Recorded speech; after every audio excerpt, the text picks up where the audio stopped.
Assalamualaikum warahmatullahi wabarakatuh. Waalaikumsalam warahmatullahi wabarakatuh. Bismillahirrahmanirrahim. Alhamdulillahi rabbil alamin. Wassalatu wassalamu ala asyrafil anbiya'i wal mursalin Sayyidina wa maulana Muhammadin wa ala alihi wa ashabihil mujahidin at-tahirin, amma ba'd. Saudara-saudara kaum muslimin rahimakumullah.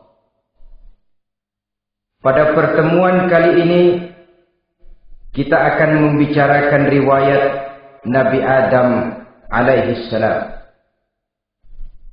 Nabi Adam diciptakan oleh Allah dari tanah dan merupakan manusia pertama serta bapa dari seluruh umat manusia. Pada saat Allah hendak menciptakan Nabi Adam, Allah berkata kepada malaikat, "Inni ja'ilun fil ardi khalifah." Aku akan menjadikan seorang khalifah di permukaan bumi. Malaikat dengan nada sedikit protes berkata, "Ataj'alu fiha may yufsidu fiha wa yasfiku ad-dima wa nahnu nusabbihu bihamdik wa nuqaddisu lak." Tuhan, apa perlunya engkau ciptakan seorang khalifah di permukaan bumi?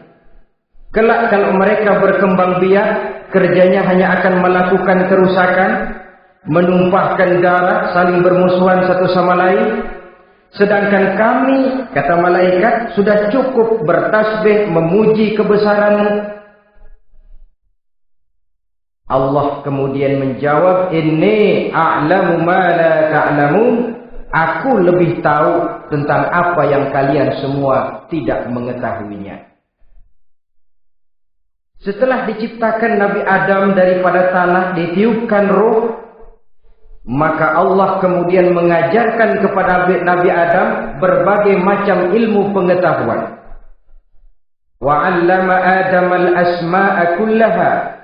Kemudian Allah mengajarkan Nabi Adam nama-nama segala sesuatu. Nama merupakan simbol daripada ilmu pengetahuan. Nabi Adam akan dijadikan khalifah di permukaan bumi. Maka dibekali oleh Allah Subhanahu wa taala al-asma'a kullaha, nama-nama segala sesuatu. Yang dimaksud di sini ialah al-ulumul katsira, ilmu pengetahuan yang banyak. Malaikat pada mulanya protes. Kami kan sudah cukup bertasbih Tuhan. Kami kan sudah cukup memuji-Mu. Untuk apa lagi membuat manusia sebagai khalifah di permukaan bumi? Seolah-olah malaikat tidak setuju. Allah yang maha tahu rahasia segala sesuatu memberikan vonis, aku lebih tahu tentang apa yang kalian semua tidak tahu. Oleh karena Nabi Adam dipersiapkan untuk menjadi seorang khalifah di permukaan bumi, maka dibekali oleh Allah dengan ilmu pengetahuan. Begitu Nabi Adam dan begitu kita. Karena bukan cuma Nabi Adam, kita pun oleh Allah dijadikan sebagai khalifah-khalifah di permukaan bumi ini. Yang nilai kekhalifahan kita bergantung kepada kondisi kita masing-masing. Ada orang yang menjadi khalifah level internasional, menjadi pemimpin dunia Islam. Ada orang menjadi khalifah level nasional saja. Ada khalifah tingkat kota saja. Ada khalifah tingkat kecamatan. Ada khalifah tingkat RW, RT. Sekurang-kurangnya khalifah untuk tingkat rumah tangga masing-masing. Tanpa membekali diri dengan ilmu pengetahuan, jangan berharap kita akan bisa melaksanakan tugas sebagai khalifah di permukaan bumi ini. Apapun saja, Nabi mengajarkan, man arada dunya fa'alaihi bil ilmi, wa man arada al-akhirata fa'alaihi bil ilmi, wa man aradahuma fa'alaihi bil ilmi. Siapa yang menginginkan dunia harus dengan ilmu. Yang menginginkan akhirat juga harus dengan ilmu. Yang menginginkan dunia akhirat juga harus dengan ilmunya. Tanpa dasar ilmu, maka manusia tidak akan bisa menjalankan tugas kekhalifahan. Setelah diajarkan Adam nama segala sesuatu, dikonfrontir, dihadapkan dengan malaikat. Malaikat, kalau tadi kamu bilang buat apa perlunya menciptakan khalifah? Nih bentuknya.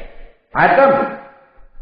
Sekarang malaikat, coba kamu sebutkan nama segala sesuatu ini yang ada di sini ini. Malaikat berkata, Subhanaka la ilma lana illa ma 'allamtana. Ya Allah, kami tidak punya ilmu, kami tidak tahu semua itu kecuali apa yang telah Engkau ajarkan kepada kami. Kalau kamu tidak sanggup, Adam, sebutkan nama-nama semua itu. Adam menyebutkannya dengan lancar. Ketika itulah Allah memerintahkan malaikat untuk sujud kepada Nabi Adam alaihi salam. Sujud di sini bukan sujudul ibadah, sebab sujud ibadah kepada yang selain Allah haram. Tapi sujud di sini sujudut tawadhu i'tirafan bi fadli Adam. Sujud merendahkan diri sebagai pengakuan terhadap keutamaan dan kelebihan Nabi Adam. Maka orang yang banyak ilmunya lebih utama dari orang yang hanya banyak ibadahnya. Bahkan iblis lebih takut kepada orang alim yang sedang tidur daripada orang goblok yang lagi ibadah. Model ini diceritakan dalam Ihya-nya Imamul Ghazali. Iblis masuk ke masjid mau menggoda orang lagi sholat. Sudah masuk di pojok masjid, dia lihat orang lagi tidur. Ngacir iblis keluar, cepat benar, pucat mukanya. Ketemu di jalan sama temennya. Kenapa lari, Mas?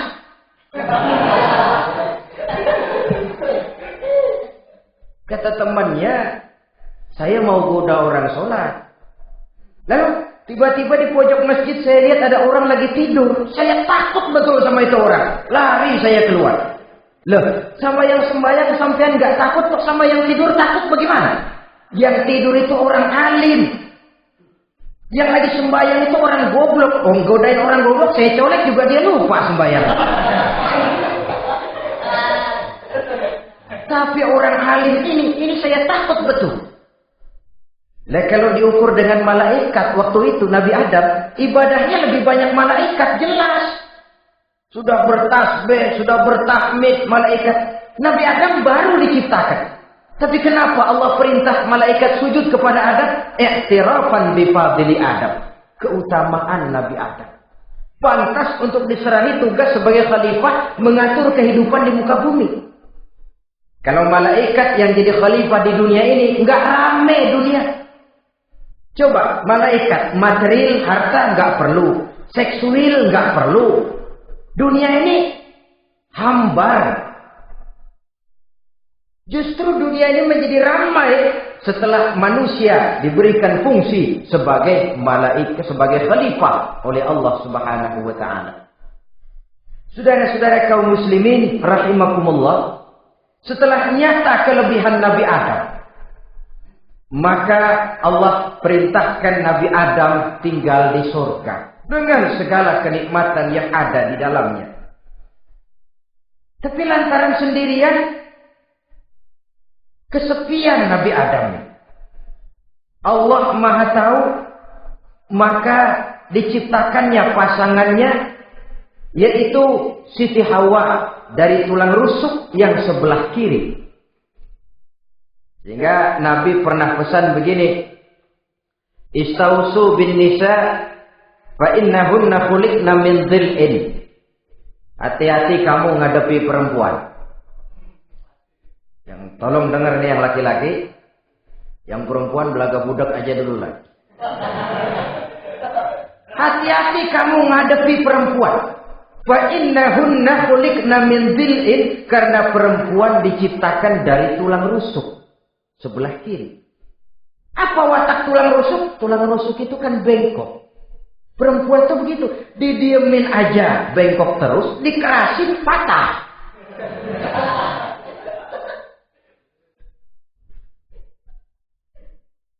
Saudara-saudara, di sini kita ambil satu hikmah bahwa ternyata yang bikin hidup terasa enak karena di sekitar kita banyak orang lain. Bodoh manusia kalau dia merasa bisa hidup sendirian.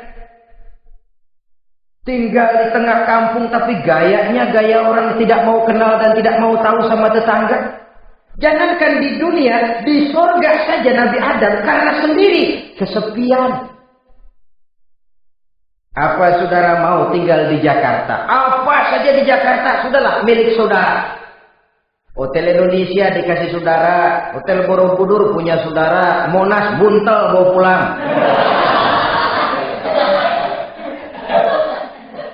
Semanggi ambil, tapi di Jakarta saudara tinggal sendirian. Kira-kira enak nggak? Ternyata yang bikin hidup terasa nikmat karena di sekitar kita banyak orang lain. Begitulah Allah ciptakan Siti Hawa. Setelah diciptakan Siti Hawa, natur manusiawi. Nabi Adam mau main pegang aja. Kata Allah, hai Adam, jangan kau sentuh sebelum kau bayar maharnya. Maharnya apa ya Allah? Maharnya an tusalli ala Muhammadin sallallahu alaihi wasallam. Maharnya kau bersolawat kepada Nabi Muhammad. Manusianya belum lagi diciptakan tapi namanya sudah ada. Nurnya sudah ada. Bahkan dijadikan mas kawin antara Adam dengan Hawa.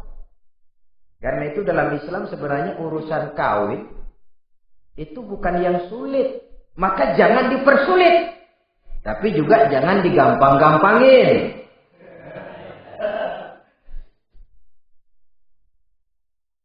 Artinya yang namanya mahar ini walaupun cuma sebentuk cincin besi kalau orang sangat tidak mampu. Bahkan dengan mengajarkan Fatihah saja sah. Saya terima nikahnya Fulanah binti Fulan dengan mas kawinnya saya ajarkan dia surah Fatihah. Kalau memang kere betul, tidak punya apapun, sah sudah ya.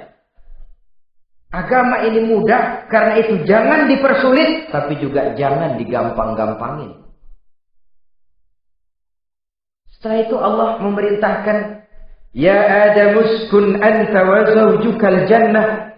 Hai Adam, kau dan istrimu tinggallah dalam surga. Wa kula minha ragadan haitsu syi'tuma. Segala makanan yang ada di dalamnya boleh kau makan. Pakaian yang aneka warna boleh kau pakai. Nikmati seluruh fasilitas yang ada di surga ya. Cuma atuk aja dah.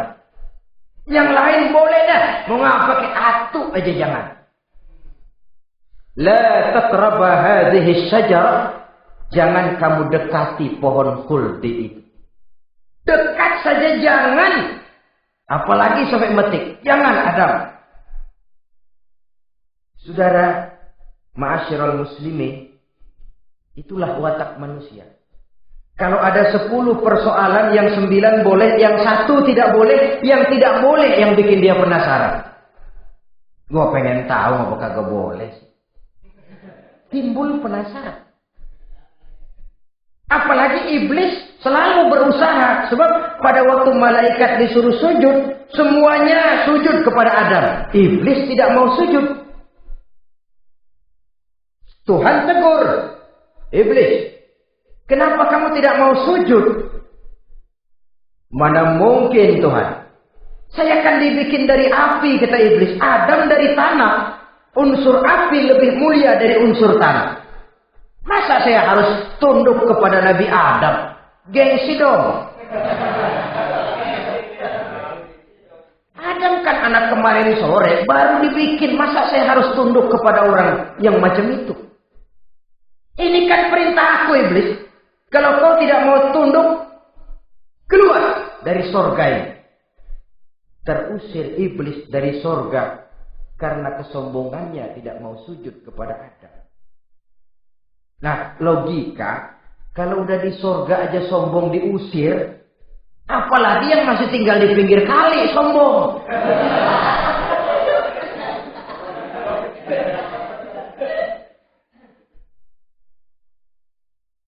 Tapi sejak peristiwa terusirnya itu, iblis bikin proklamasi.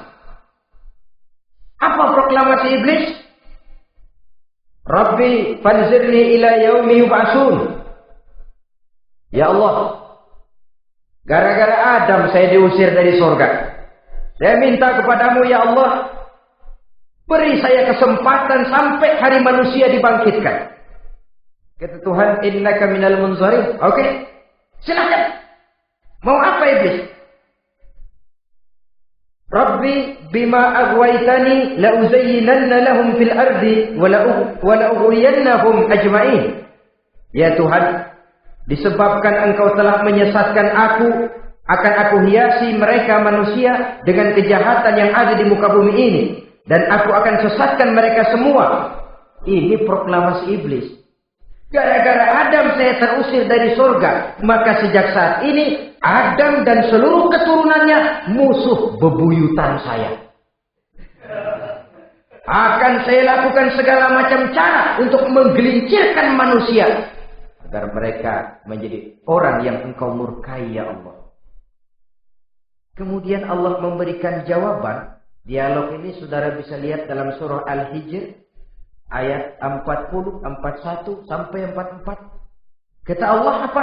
Inna ibadi laisa laka alaihim sultanun illa man ittaba'aka minal ghawin. Silahkan iblis. Yang lain barangkali bisa kau goda. Kecuali hamba-hambaku yang benar-benar hambaku, engkau tidak akan punya daya mempertipu mereka. Engkau tidak akan punya kemampuan menggelincirkan mereka. Kecuali kalau memang mereka sudah mau ikut pengaruhmu. Sepanjang mereka benar-benar menjadi hambaku, kata Allah. Hamba Allah yang sebenarnya, mereka di luar kekuasaanmu, iblis. Tapi kalau mereka sudah turun menjadi hamba harta, hamba dunia, hamba pangkat, budak jabatan, mereka itu yang bisa kau gelincirkan. Selama mereka masih tetap sebagai hambaku, kata Allah, mereka di luar jangkauan kekuatan dan kekuasaanmu, iblis.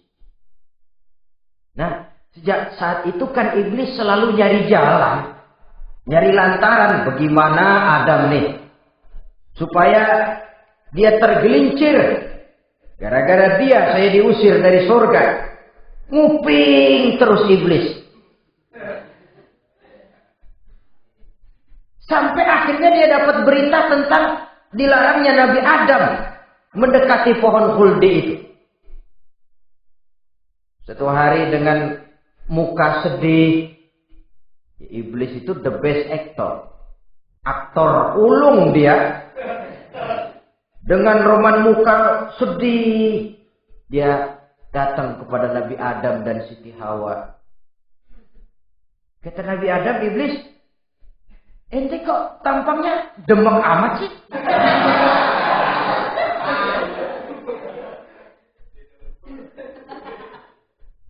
Kenapa begitu sedih?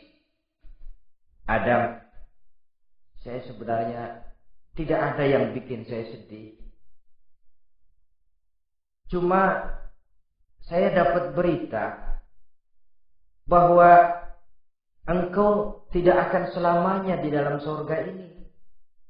Wah Adam, kalau engkau bisa tetap tinggal di surga bersama istrimu, alangkah bahagianya saya, kata iblis. Tapi saya dapat kabar, ente nggak bakalan lama-lama di surga. Buktinya ente dilarang makan buah khuldi. Khuldun artinya kekal. Kalau kau makan buah itu, kau akan kekal di surga Adam. Tuhan nggak pengen, makanya dilarang. Wa qasamahuma inni lakuma laminan nasihin. Untuk memperkuat omongannya, sumpah si iblis. Bener Dam, saya sih ngomong cuma buat kepentingan ente. Saya sayang sama ente. Yang tahu cuma saya dah. Bicaranya seolah-olah untuk kepentingan Nabi Adam. Sebenarnya tujuannya tidak lebih menjerumuskan Nabi Adam. Begitu iblis zaman dulu, zaman Adam, dan begitu iblis zaman sekarang. Seolah-olah bicaranya untuk kepentingan umat Islam. Tapi sebenarnya tujuannya ngelecehin.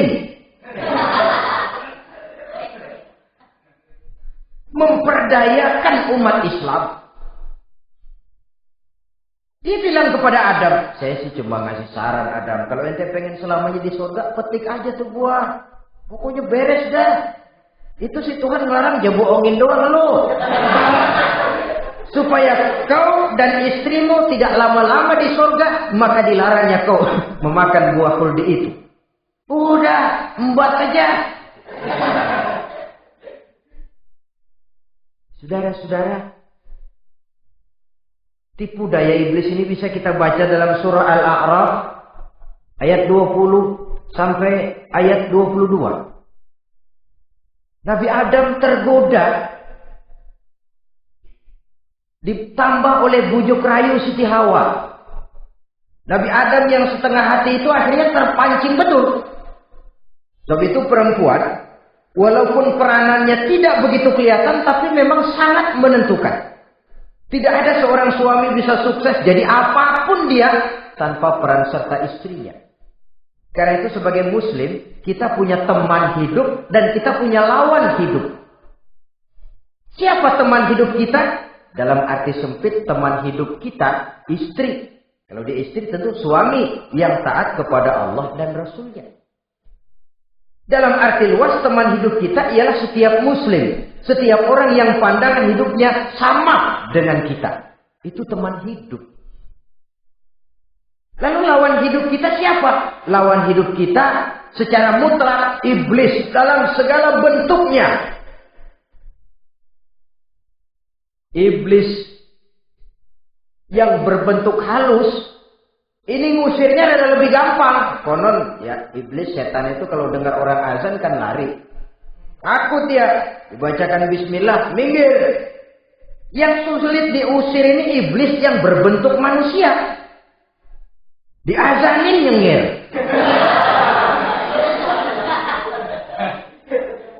Gawat ini. Saudara-saudara, ini musuh dalam artian mutlak, sedangkan musuh dalam artian ideologis, setiap orang yang pandangan hidupnya tidak sama dengan kita. Bahasa langsungnya, setiap orang di luar Islam secara ideologis, ya. Adapun secara manusiawi, kita tetap toleransi, saling menghormati, setuju dalam perbedaan pendapat, kembali kepada prinsip lakum dinukum. Kewajiban saling menghormati sesama manusia, tapi secara ideologis tidak ada kompromi. Begitulah Nabi Adam tergoda. Dan begitulah iblis selalu menggoda keturunan-keturunan Nabi Adam sampai kepada kita sekarang ini. Tiap kali kita hendak melakukan berbagai kebaikan, iblis ini mulai bisik kasar, kusuk, kesek. Saudara tadi dari rumah mau berangkat niat dengerin ceramah macam ini. Apa dikira iblis enggak? Wah, gatal iblis. Kata iblis, alah jangan ketinggalan dengerin ceramah. Ceramah mah urusan 70 ke atas. Ente masih muda. Berjuang kita. Jihad, bismillah. Tidak, saya mau dengar ceramah. Berangkat kita ke tempat ini. Sampai di sini apa dikira iblis diam? Enggak. Dia bisikin lagi. Iya. Loh, hadir di sono dah. Cuma nyampe sono. Ngomong aja ngomong dah. Ustaz mah jangan didengerin. Ngomong aja udah. Perang lagi jihad. Saya nggak mau ngomong. Mau dengerin betul-betul. Kata iblis, iya lo dengerin dah, jangan ngomong, cuman pulas.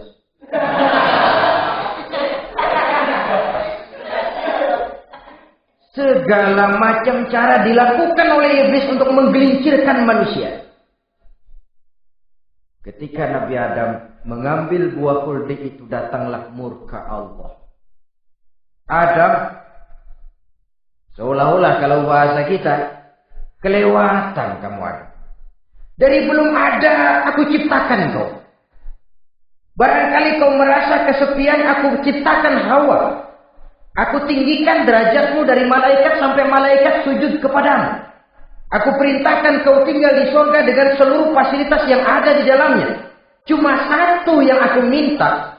Jangan dekati pohon khuldi, engkau tidak sanggup Adam. Keluar dari surga ini. Terusir Nabi Adam dan Siti Hawa dari surga.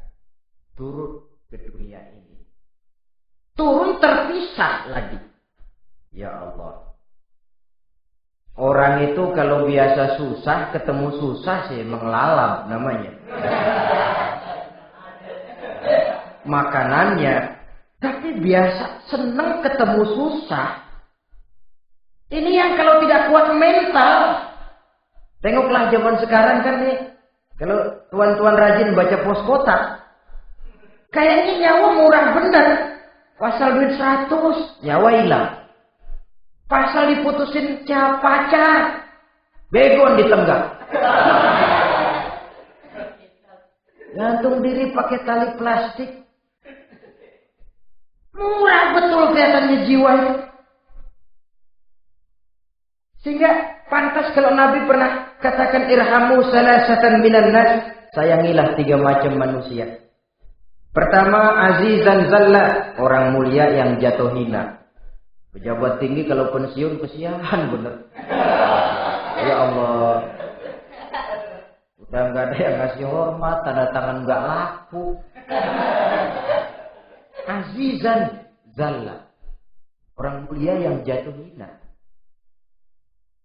Yang kedua, ghaniyan qad iftaqar, orang kaya jatuh miskin. Dari hidup serba ada, jatuh melarat.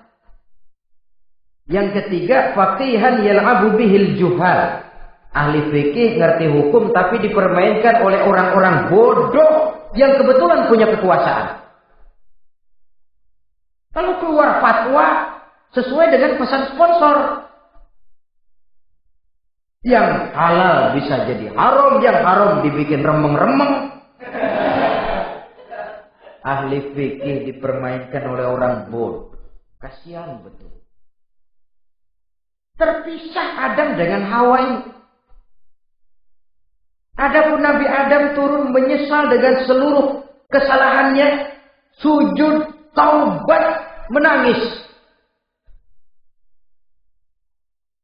Menurut riwayat 300 tahun beliau sujud.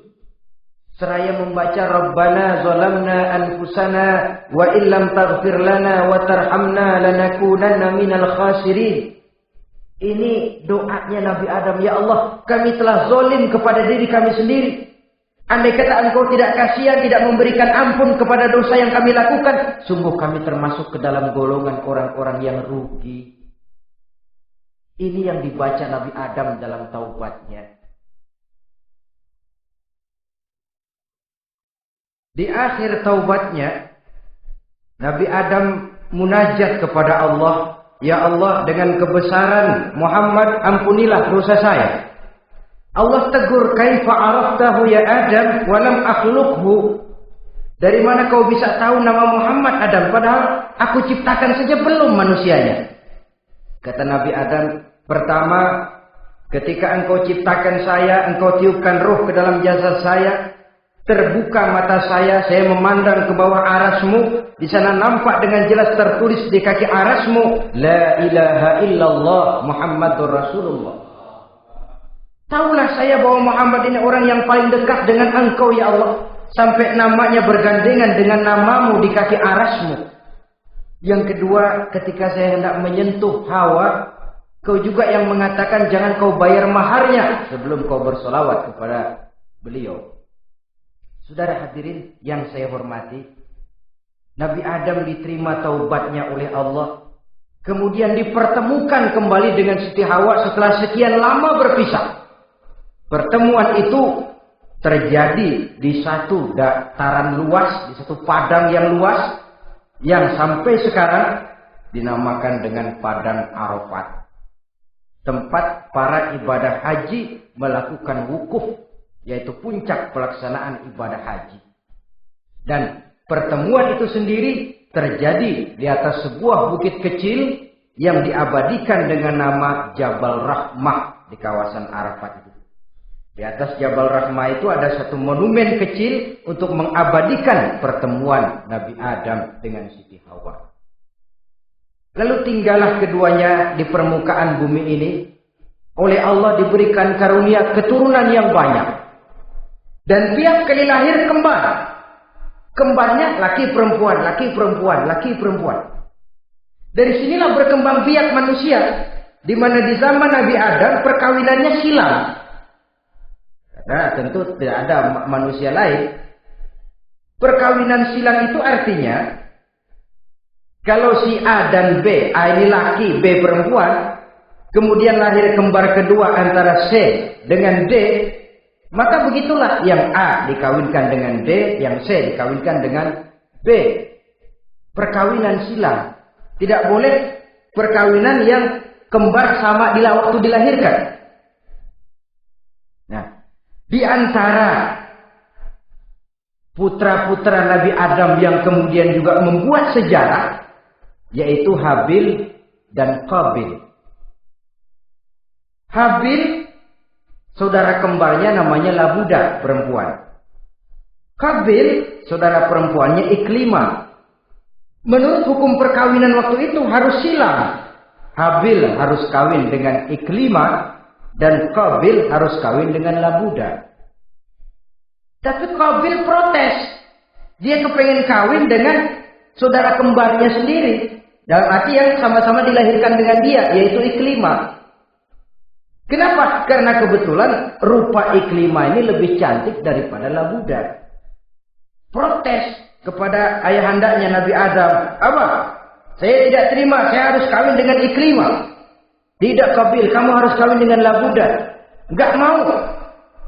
Kenapa dengan Labuda? Kurang kece.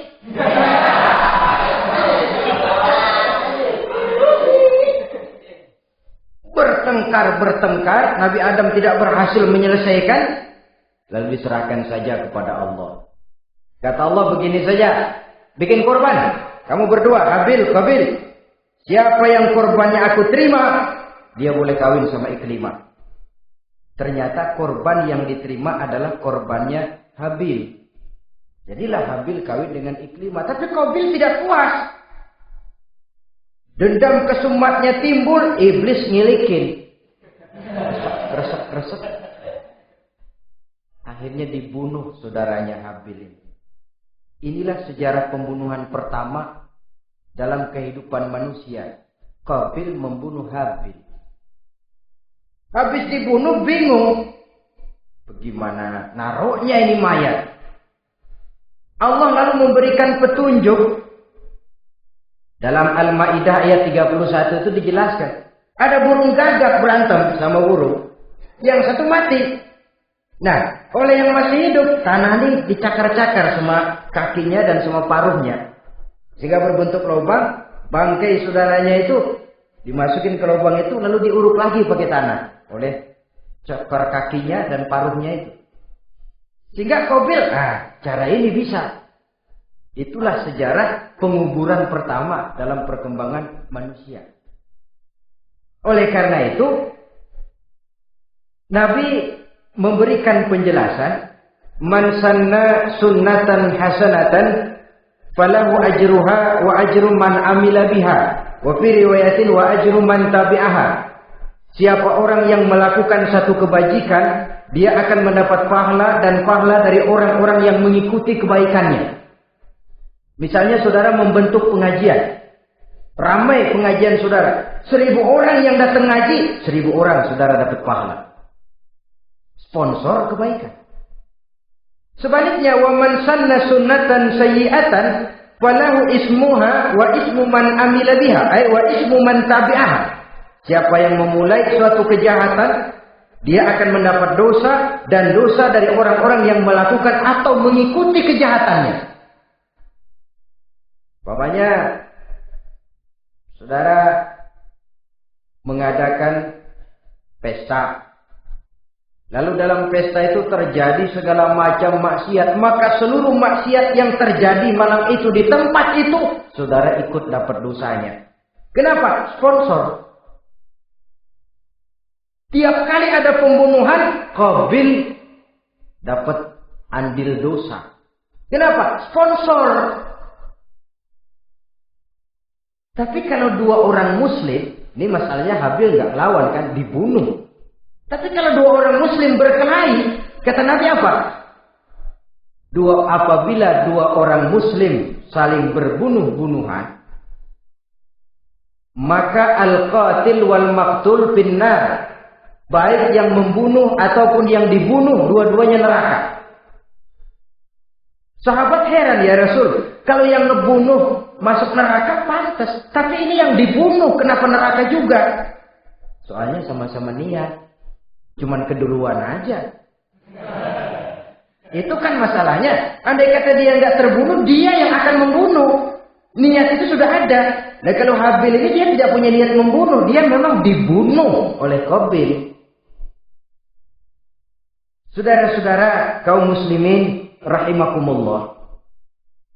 Lalu dari situlah berkembang biak keturunan Nabi Adam alaihi salam. Sehingga dengan demikian bisa kita katakan sebagai satu konklusi. Pertama, bahwa manusia adalah makhluk Allah yang menempati kedudukan tertinggi dan berasal dari Nabi Adam sebagai manusia pertama.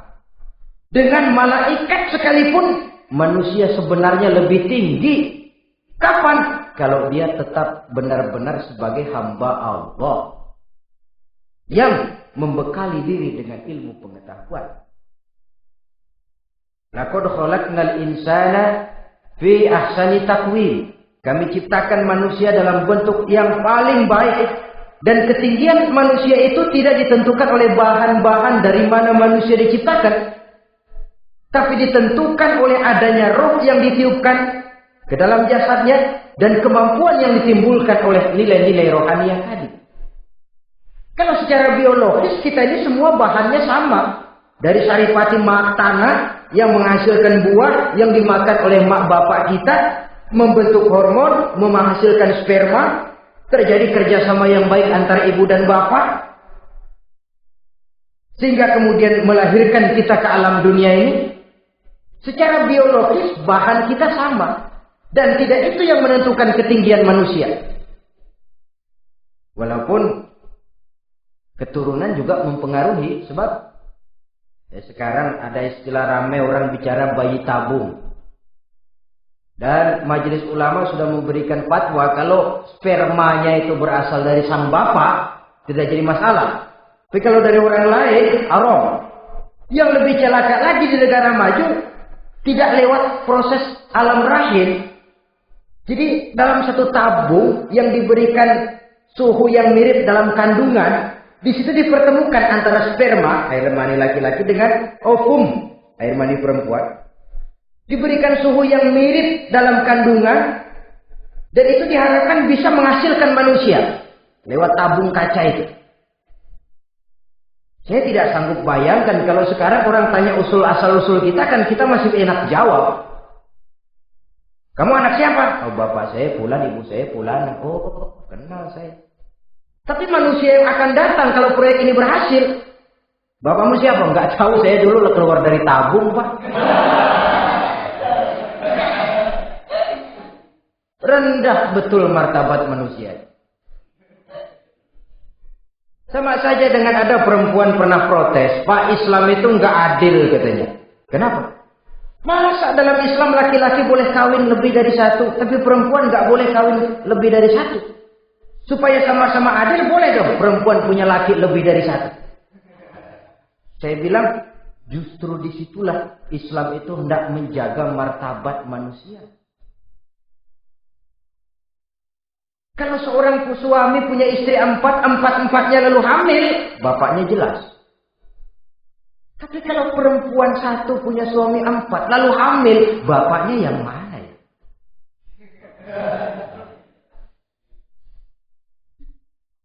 Rendah martabat manusia. Ketika si bayi lahir, ibunya lihat, ini jidatnya kayak si A. Sudah, ini anakmu saja nih, jidatnya jidat kamu. Kata, antar dulu jidat saya, tapi kuping Benny nggak mau. Terkatung-katung si anak tanpa tahu kemana dia mesti manggil bapak. Ibu daftarin anak ke sekolah, Pak Guru tanya lagi, ini bin siapa, Bu? Bingung lah, udah tulis Bu, bin rame-rame.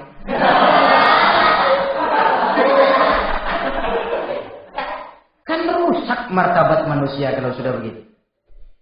Justru Islam ini menjaga ketinggian martabat manusia. Jadi manusia itu fi ahsani taqwim, Kapan? Kalau dia bisa menjaga kehambaannya di hadapan Allah dengan melaksanakan fungsi sebagai khalifah di permukaan bumi. Tapi bila dia sudah tidak lagi menjadi hamba Allah, tidak lagi berfungsi sebagai khalifah, dia sudah masuk summa radadnahu asfala safilin. Kami kembalikan ke tempat yang paling rendah, lebih rendah dari binatang sekalipun. Kalau dia tetap menjaga posisinya lebih tinggi dari malaikat, malaikat saja sujud kepada Nabi Adam, apalagi kepada makhluk-makhluk yang lain manusia ini. Tapi kalau dia tidak pandai, lebih rendah daripada binatang. Inilah uniknya makhluk bernama manusia. Dengan posisinya, dia bisa menjadi lebih tinggi dari malaikat, tapi juga dia bisa meluncur lebih rendah daripada binatang.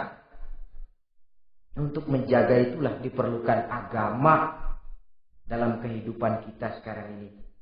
Bukan cuma sebagai lipstick, tapi sebagai pedoman, sebagai way of life. Yang akan mewarnai cara kita berpikir, state of mind, rule of thinking. Cara kita memandang kehidupan ini diwarnai oleh nilai-nilai agama. Dengan demikian, maka manusia bukan keturunan kera. So, ada satu teori, namanya teori evolusi, yang disampaikan buat pertama kali oleh Charles Darwin. Dia mengemukakan teori bahwa perkembangan kehidupan sesungguhnya di dunia ini menunjukkan mata rantai yang utama melalui apa yang dia namakan seleksi alamiah. Mula-mula dari ikan melalui seleksi ke amfibi. Dari amfibi ke reptil, dari reptil ke mamalia, dari mamalia ke mamalia kecil, dari mamalia kecil ke primat, dari primat ke monyet, dari monyet menjadi Homo erectus. Ini teori Darwin.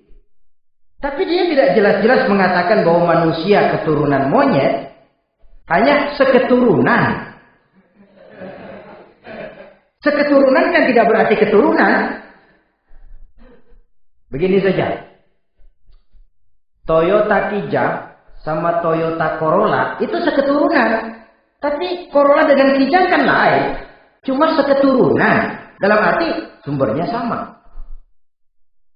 Makhluk yang tidak tahan seleksi alam, oleh udara yang sangat dingin, perkembangan cuaca yang sangat panas, gempa bumi dan sebagainya, seleksi alam dia namakan, hilang, musnah dari peredaran. Seperti ada binatang raksasa itu dinosaurus, sekarang kan cuma tinggal dongeng saja, tinggal nama atau kerangka. Itu oleh seleksi alam dia nggak lulus, hilang. Yang bertahan, yang lulus seleksi alam. Manusia walaupun kecil yang lulus seleksi alam ini. Biar dihantam gempa bumi, angin topan, tetap aja ngejedok. Nah, teori evolusi ini didukung dan dibuktikan oleh peninggalan fosil atau binatang dan tumbuhan yang hidup dan mati selama perkembangannya. Dari bentuk organik pertama hingga pendahulu terdekat daripada manusia. Tapi ada satu kelemahan dari pokok daripada teori evolusi ini. Pertama, garis perkembangan dari Homo erectus, yakni manusia jalan tegak, semacam gorila itu, sampai kepada manusia mutaakhir masih belum menentu. Artinya, okelah, kalau manusia seketurunan dengan kera, batas antara manusia yang wujud sekarang dengan manusia purba itu apa? Yang menjadi penghubung. Monyet tidak mungkin. Ini dianggap mata rantai yang hilang, missing link namanya dalam istilah ilmiahnya. Dan ini masih dicari sampai sekarang. Kalau pendahulu terdekat manusia mutaakhir ini manusia purba, katakan Homo erectus, manusia jalan tegak. Lalu generasi sudah itu sebelum berbentuk manusia apa? Ternyata sampai sekarang masih ada missing link, mata rantai yang hilang. Lalu yang kedua, teori evolusi berhenti kepada manusia mutaakhir. Kalau memang kita manusia sekarang ini hasil evolusi, tentu kita akan terus berevolusi lagi. Dan akan jadi apa kita nanti? Ternyata sudah ribuan tahun manusia tetap manusia begini-begini aja. Tidak berevolusi kita ini. Apa lalu matanya jadi cuma satu di tengah? Hasil evolusi? Kan tidak. Tidak berevolusi. Jadi kembali kepada Quran, manusia pertama adalah Nabi Adam. Dan manusia-manusia berikutnya keturunan daripada Nabi Adam. Dan bukan hasil evolusi daripada monyet. Juga tidak akan berevolusi kemana-mana. Kalau demikian benarkah teori evolusi? Untuk mengatakan mutlak benar, bukan wewenang kita. Untuk mengatakan salah total, juga kebenaran ilmu adalah relatif sebagai relatifnya daya pikir manusia. Di samping dia harus membuktikan kebenarannya, maka kebenaran ilmiah adalah kebenaran yang relatif dan temporer. Contoh kecil saja. Dulu orang berteori bahwa bagian yang terkecil dari suatu benda namanya molekul, kan begitu? Molekul ini nggak bisa dibagi-bagi. Bagian yang paling kecil dari suatu benda namanya molekul. Ilmu terus berkembang. Ternyata molekul sebenarnya terdiri daripada atom. Atom itulah bagian terkecil dari suatu benda yang nggak bisa dibagi-bagi lagi. Nah, berubah sudah teori pertama. Tidak jadi molekul sekarang, atom. Belakangan rupanya atom masih tersusun dari partikel-partikel. Partikel inilah bagian yang terkecil dari satu benda. Berubah lagi sudah. Dan tidak mustahil akan ada penemuan bahwa partikel pun masih bisa dibagi-bagi lagi. Begitu juga dengan teori evolusi ini. Sehingga beberapa ahli semacam Dr. Charles Oxnard, Dr. Jane Paul Hallett dari Chicago dan California, mereka sudah membantah teori evolusi ini. Namun masalah paling pokok dari kita ialah kita diciptakan oleh Allah berasal dari Nabi Adam alaihi salam. Nabi Adam diciptakan dari tanah. Dan kita bukan hasil dari evolusi, juga tidak akan berevolusi. Nah, lalu kepada makhluk bernama manusia diberikan fungsi sebagai khalifah di permukaan bumi ini. Ini yang dulunya malaikat protes. Sebagai khalifah, tugas kita apa? Khalifah Allah di muka bumi. Menerjemahkan sifat Allah sesuai dengan batas-batas kemanusiaan kita. Allah Maha Pengasih. Berusaha kita pengasih kepada makhluk sesuai dengan batasan manusiawi kita. Allah Maha Menolong.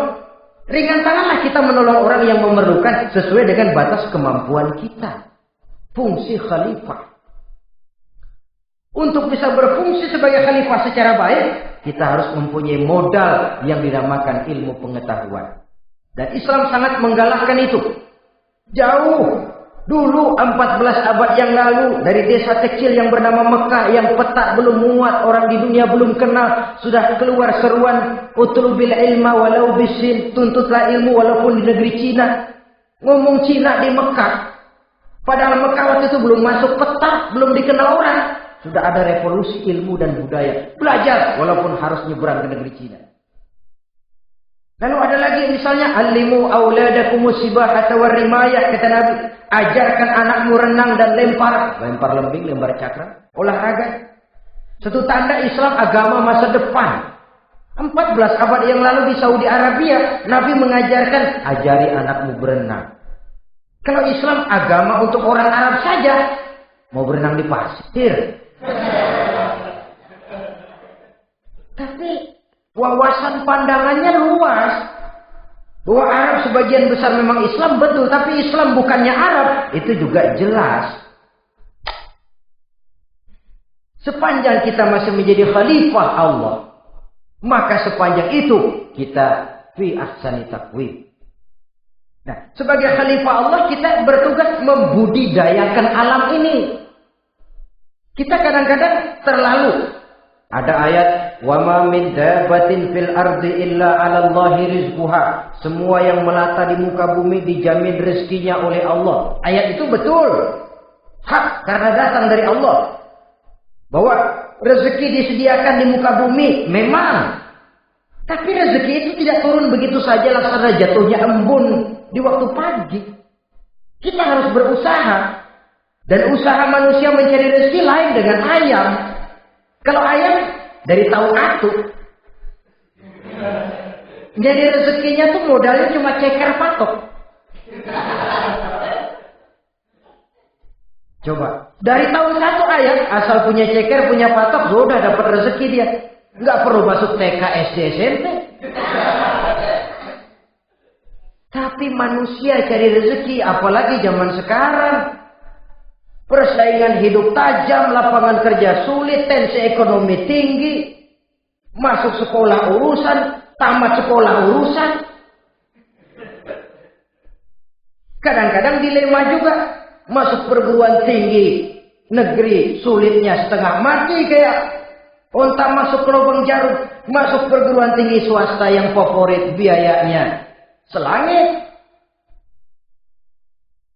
Artinya tanpa membekali diri dengan ilmu, keahlian, skill, kemampuan, fungsi sebagai khalifah sulit untuk bisa kita laksanakan.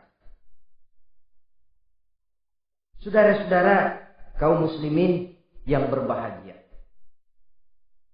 Kalau fungsi khalifah ini mampu kita laksanakan, iblis putus asa sudah. Sebagai khalifah di satu pihak kita menyembah hanya kepada Allah, di lain pihak kita membudidayakan alam ini. Ada apa sih di perut bumi?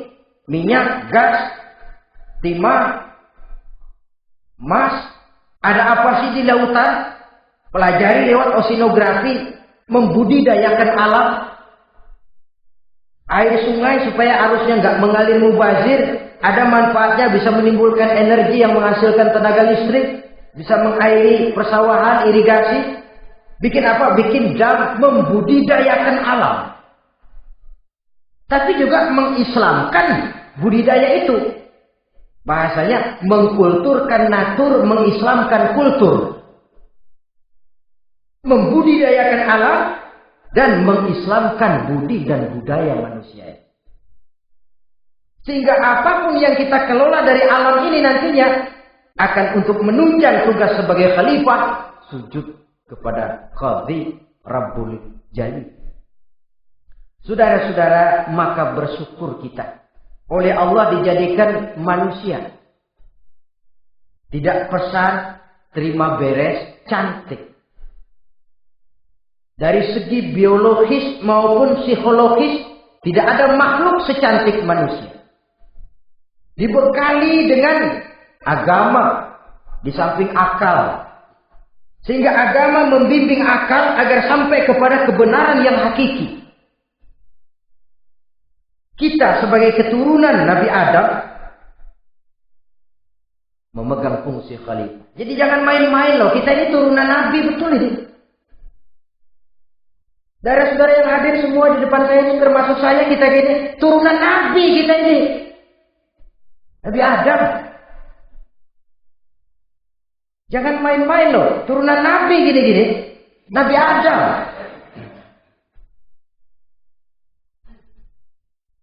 Sayang kalau posisi yang tinggi kita tidak melaksanakan fungsi yang tinggi. Sayang betul. Sebab itu manusia harus adil kepada dirinya dalam arti menjaga diri dari sesuatu yang bisa menghancurkan ketinggiannya dalam pandangan Allah. Jadi kalau kita sudah lemparkan diri ke meja judi, hanyutkan diri ke tempat mabuk, hancurkan diri di tempat maksiat, itu sudah tidak adil kepada diri sendiri. Tidak bisa menjaga ketinggian yang diberikan Allah kepada kita. Dikasih baju bersih, dicemplungin di comberan, diinjek-injek lagi. Kita ini diciptakan fi ahsani taqwim. Masa mau turun berbuat seperti binatang, itu makhluk rendah? Masa mau mengikuti tipu dayanya iblis, dia sudah proklamasikan bahwa itu musuh bebuyutan kita? Innahu lakum aduwwum mubin. Setan musuhmu yang jelas dalam segala bentuknya. Saudara-saudara, untuk berfungsi sebagai khalifah ini sekali lagi, bekali diri dengan ilmu pengetahuan. Dan ilmu itu di zaman kita sekarang tentu kalau Nabi Adam diajari langsung oleh Allah wa 'allama Adam al-asma'a kullaha. Lah kalau kita mau nunggu Tuhan ngajarin, geblek terus. Ya tidak mustahil Allah memberikan ilmu yang disebut ilmu laduni ya. Transfer. Langsung Allah memberikan kepada seorang hamba, membukakan pintu hatinya. Tapi bukan potongan kayak kita yang dapat ilmu laduni macam begitu. Satu contoh, menurut ceritanya, Hadratus Syekh Kiai Hasyim Asy'ari itu kan ngaji beliau kepada Kiai Khalil. Makalan Kiai Khalil ini Bali. 2 tahun. Berguru di sana enggak diajarin apa-apa. Cuma kalau pagi jadi rumput. Tiap hari 2 tahun akhirnya Hadratus Syekh bilang, Kiai, saya kapan diajari? Sudah Hasyim, kau pulang saja. Insyaallah kau alim. Itu aja pulang jadi orang alim. Ya di samping terus beliau belajar ke Mekah. Kita harus melalui proses belajar. Ini untuk menunjang tugas kekhalifahan kita. Sebagai hamba Allah dan sebagai khalifah Allah di permukaan bumi. Sehingga 2 tugas ini bisa kita laksanakan dengan sebaik-baiknya. Menjaga martabat manusia sebagai makhluk yang mulia dan keturunan dari Nabi Adam alaihissalam. Saudara-saudara, ini sajalah pembicaraan kita kali ini. Terima kasih banyak atas segala perhatian. Mohon maaf atas segala kekurangan. Usikum wa nafsi bitaqwallah. Aqulu qauli hadza. Wassalamualaikum warahmatullahi wabarakatuh. Waalaikumsalam.